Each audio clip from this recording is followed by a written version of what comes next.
আমি এখন বানাচ্ছি মিল্ক পাউডার দিয়ে পায়েস। হ্যাঁ, আমি লিকুইড দুধ দিয়ে করছি না, এই প্যাকেট দুধ দিয়ে করছি। আমি জলটা এই যে গরম করতে বসিয়ে দিয়েছি। আর এখানে লাগছে 5টা দুধের প্যাকেট, এই যে 5টা 10 টাকা দামে 5টা দুধের প্যাকেট নিয়েছি। লাগছে হচ্ছে বাতাসা, আর এখানে লাগছে কাজু আর কিশমিশটা আমি ভালো করে ধুয়ে ভিজিয়ে রেখেছি। আর গোবিন্দভোগ চালটা ভালো করে ধুয়েছি, ধুয়ে এর মধ্যে যে ঘি মাখিয়ে রেখেছি। আমি প্যাকেট মানে গরুর দুধের প্যাকেট দিয়ে পায়েস বানাচ্ছি, লিকুইড দুধ দিচ্ছি না কিন্তু, ঠিক আছে? বানিয়ে দেখাচ্ছি তোমাদের। এই 5টা দুধের প্যাকেট কাটা হয়ে গেছে, এই যে কেটে এই যে দিয়ে দিয়েছি। এখন হচ্ছে এই যে চালটা ঘি মেখে রাখছিলাম এর মধ্যে দিয়ে দিচ্ছি, ঠিক আছে?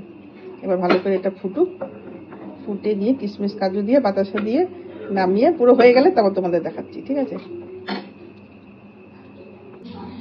চালটা যখন ফুটে এসছে, মানে সেদ্ধ হয়ে গেছে চালটা, তখন আমি কাজু কিশমিশ দিয়ে দিয়েছি। আর হচ্ছে বাতাসা দিয়ে দিয়েছি। নাড়ানো মানে বাতাসা যখন পুরো গলে গেছে, নামানোর সময় আমি এলাচ গুঁড়ো দিয়েছি। হ্যাঁ, আর মিল্ক পাউডার দিয়ে আমি পায়েস করিনি, এই প্রথম করছি। আমি সবসময় লিকুইড দুধ দিয়ে করেছি, কিন্তু মিল্ক পাউডার দিয়ে পায়েস কিন্তু খেতে হেভি লাগে। এটা ঠান্ডা হলে একটু জমে যাবে, তখন খুব ভালো লাগবে। তোমরা বলবে হ্যাঁ কেমন হয়েছে।